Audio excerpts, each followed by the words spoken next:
Kalahandi जिलार Kesinga block अंतर्गत सिरुल ग्राम पंचायत अधीनस्थ सिरुल ग्राम रे चली सहल पहरी नामयज्ञ।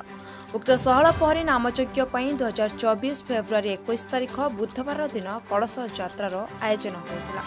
यह कलश यात्रा सिरुल ग्रामर शताधिक महिला और पुरुष योगदान करथिले एवं उक्त देहरेन नदी पानी उठाई। उक्त सहल पहरी नामयज्ञ 2024 फेब्रुआरी 22 तारिख गुरुवार दिन सकाळ 7 घंटा समय नाम आरंभ हो जाइछि एवं 2024 फेब्रुआरी 24 तारिख शनिवार दिन सकाळ 7 घंटा समय पूर्णाहुति हेबो बोली प्रकाश करछन्ति।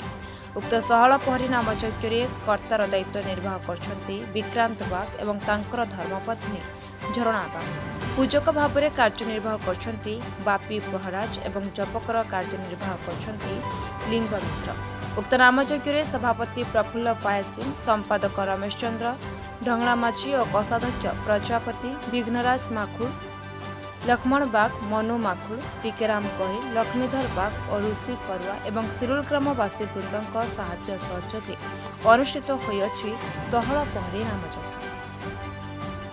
नाम संकीर्तन करने आसिछन्ति राधाकृष्ण संकीर्तन मंडली सिरिल बायक तेजराज शाह, निताई गौर संकीर्तन मंडली सिरिल बायक अच्छी राम माझी, देवभोग संकीर्तन मंडली बायक जयराम सवर, बंकेल संकीर्तन मंडली बायक अच्छी जगन्नाथ दास, खलियापल्ली संकीर्तन मंडली बायक अच्छी चंदन पंडा, मुंडरागुड़ा संकीर्तन मंडली बायक अच्छी सरोज राव, कपिलाभट्टा संकीर्तन मंडली बायक अच्छी मनुचरण चालाण, गौड़ छेंडिया संकीर्तन मंडली बायक अच्छी नरसिंह नाग और चिचिया संकीर्तन मंडली बायक अच्छी Shrivant Agria.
Kalahandi state crime bureau chief Krishna Nayak report Nirmala TV.